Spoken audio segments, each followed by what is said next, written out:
ইসলামটা এমনি এমনি আসে নাই, তো তাজা রক্তের বিনিময়ে আজকের ইসলাম এখানে এসেছে। সম্মানিত হাজিরিন, রাসূলের একজন সাহাবা, তার নাম হচ্ছে, রাসূল দিয়েছিলেন আব্দুল্লাহ। আমি মাঝে মাঝে এই ঘটনাটা বলে থাকি, তার নাম হচ্ছে আব্দুল্লাহ। আল্লাহ তাআলা এত খুশি হয়েছিলেন তার উপর যে আল্লাহর হাবিব তাকে নাম রেখে দিয়েছিলেন আব্দুল্লাহ। তার নাম ছিল আব্দুল সাব। তিনি দেখলেন মক্কার ভিতরে একজন পয়গম্বর এসেছে, আব্দুল্লাহর বেটা মুহাম্মদ। তিনি সত্য বাণী নিয়ে তিনি এসেছে। চাচাকে গিয়ে ডাক দিয়ে বলতেছে, চাচা বলো গো, ওই যে মক্কা জমিনে নাকি একজন নবী এসেছে, তুমি জানো কিনা? বলে, হ্যাঁ হ্যাঁ আমি জানি। আব্দুল সাহ বলছে, চাচা তাহলে কি তুমি তার হাতে কালেমা পড়বে নাকি? চাচা ডাক দিয়ে বলে, আব্দুল সাহ রে, না না না, কখনো না। বাপ দাদার ধর্ম ছেড়ে দিয়ে আমি কখনো তার হাতে কালেমা পড়ব না। আব্দুল সাহ ডাক দিয়া বলে, চাচা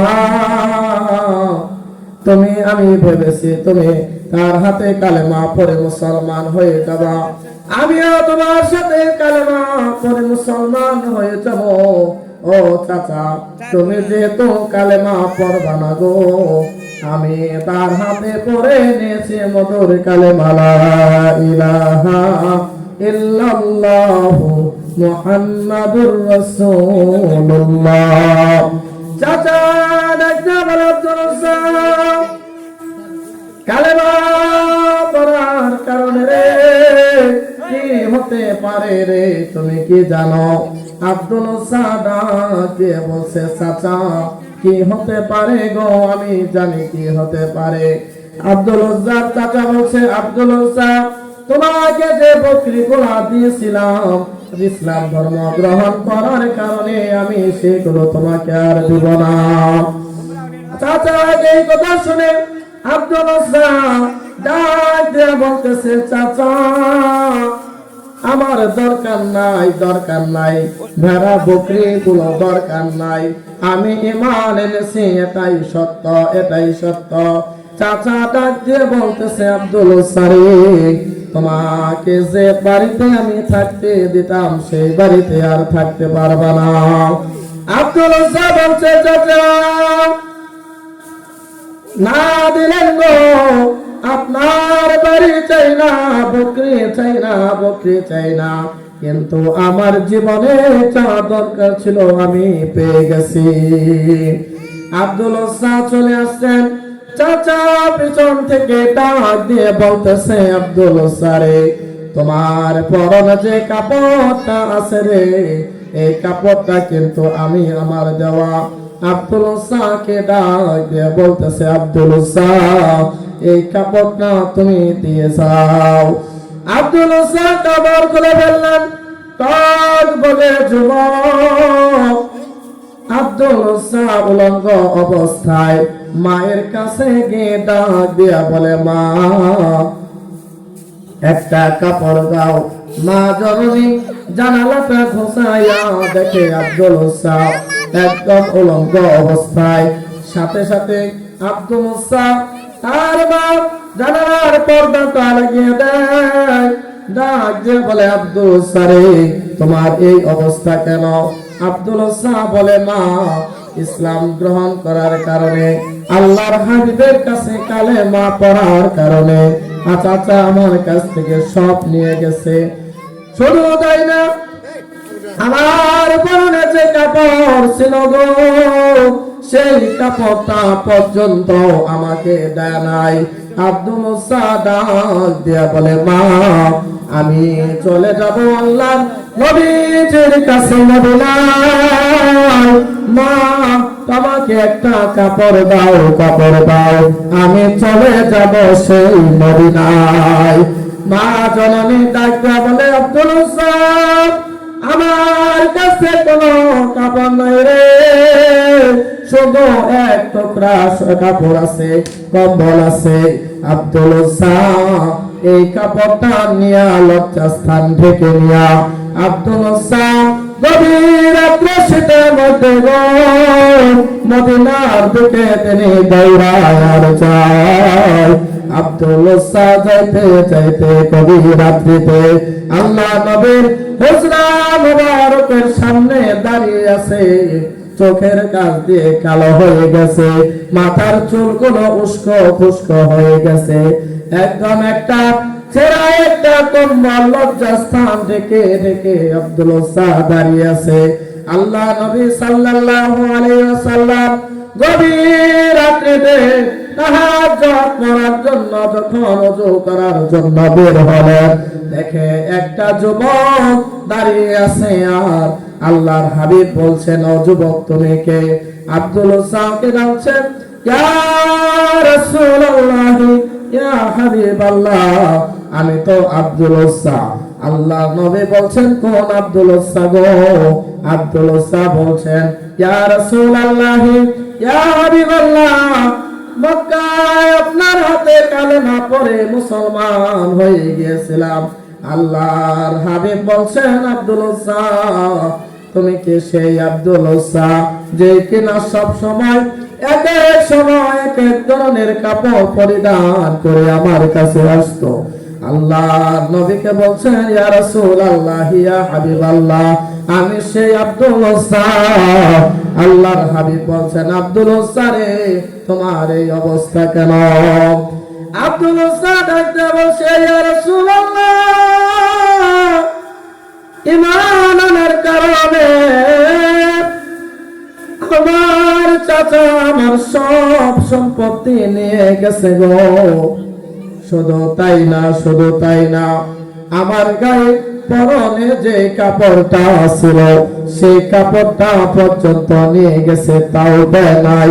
গভীর রাত্রে মায়ের কাছ থেকে একটা কম্বল নিয়ে লজ্জাস্থানটা ঢেকে আপনার দরবারে আমি হাজির হয়েছি।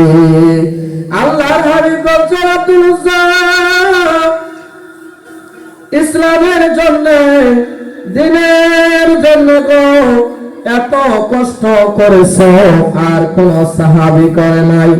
আজ থেকে তোমার নাম আর আব্দুল উজ্জা না রে, আজ থেকে তোমার নাম আমি রাসূল রেখে দিলাম আব্দুল্লাহ। আসহাবে কাহাফকে বলা হলো, আব্দুল উজ্জাকে কোরআন পড়াও। আব্দুল উজ্জাকে কোরআন পড়ানো হলো, নামাজ শেখানো হলো। সাহাবায়ে কেরামের সাথে আব্দুল উজ্জা চলতে থাকলেন। এমন সময় তাবুকের যুদ্ধের তামামা বেজে উঠল। আব্দুল উজ্জা রাসূলের কাছে গিয়ে বলেন, ইয়া রাসূলুল্লাহ, ইয়া হাবিবাল্লাহ, আমি আব্দুল উজ্জা, আমি যেদিন থেকে কালেমা পড়েছি সেদিন থেকে আমি নিয়ত করেছি যুদ্ধের ময়দানে গিয়ে যাতে আমার শাহাদাতের মরণ নসিব হয়। আল্লাহর হাবিব সাল্লাল্লাহু আলাইহি ওয়াসাল্লাম আব্দুল উজ্জাকে বললেন, আব্দুল উজ্জা রে, যাও যাও যাও, একটা গাছের বাকল নিয়ে আসো। আব্দুল্লাহ গাছের বাকল নিয়ে আসলেন। আল্লাহর হাবিব আব্দুল্লাহর হাতে বাকলটা বেঁধে দিয়ে আল্লাহর কাছে দোয়া করলেন, আল্লাহ, আব্দুল্লাহর রক্তকে তুমি কাফেরদের জন্য হারাম করে দাও। সম্মানিত হাজিরিন, আল্লাহর হাবিব আব্দুল্লাহর রক্তকে কাফেরদের জন্য হারাম করে দিলেন। এখন আল্লাহ নবী তাবুক যুদ্ধের জন্য সাহাবায়ে কেরামদেরকে বলতেছেন, ও সাহাবায়ে কেরাম, কে দিবা গো, কে দিবা? তোমরা যুদ্ধের জন্য কে দিবা? একজন একজন সাহাবী আসতে লাগলেন আর যুদ্ধের জন্য দিতে লাগলেন। ইয়া রাসূলুল্লাহ, আমার বাড়িতে 3 ভাগের 1 ভাগ আমি রেখে এসেছি আর 2 ভাগ আপনার জন্য নিয়ে এসেছি। ইয়া রাসূলুল্লাহ, আরেকজন সাহাবী এসে বলছেন, আমার বাড়ি 3 ভাগের 1 ভাগ রেখে এসেছি, 2 ভাগ নিয়ে এসেছি। শুধু তাই না, শুধু তাই না, আব্দুল্লাহ আল্লাহ নবী একজন সাহাবীর অপেক্ষা করছেন। সাহাবী আসে না, সাহাবী আসে না।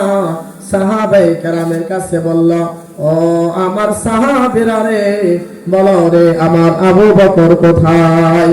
আবু বকর আসলে একটা পোটলা নিয়ে। আল্লাহর হাবিব জিজ্ঞাসা করলেন, আবু বকর কি নিয়ে এসেছো গো? আবু বকর বলছে, ইয়া রাসূলুল্লাহ, ইয়া হাবিবাল্লাহ, আমি সব কিছু নিয়ে এসেছি।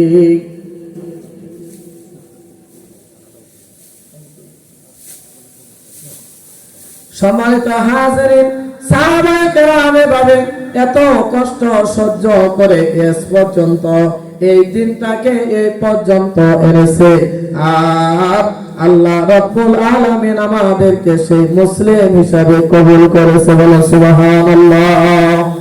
সেই রাসূল বলেন, তোমাদের জন্য আমি 2টা জিনিস রেখে গেলাম, তারাকতু ফীকুম আমরাইন লা তাদুল্লু মা তামাসসাকতুম বিহিমা কিতাবাল্লাহি ওয়া সুন্নাতি রাসূলি। আল্লাহর হাবিব বলেন, তোমাদের জন্য 2টা জিনিস রেখে গেলাম, একটা হচ্ছে কোরআন, আর একটা আমি রাসূলের সুন্নাত হাদিস রেখে গেলাম। যতক্ষণ পর্যন্ত তোমরা এর আঁকড়ে ধরবে, ততক্ষণ পর্যন্ত তোমরা পথ ভ্রষ্ট হবে না। আল্লাহ তাআলা আমাদেরকে কোরআন ও হাদিস আঁকড়ে ধরার জন্য তৌফিক দান করুন। সকলে বলেন আমিন। ওয়া মা তাওফিক ইল্লা বিল্লাহ। আসসালামু আলাইকুম ওয়া রাহমাতুল্লাহ। আলহামদুলিল্লাহ, মাশাআল্লাহ। হযরত আমাদেরকে চমৎকার কোরআন সুন্নাহর আলোকে নসিহত করেছেন। আল্লাহ রাব্বুল আলামিন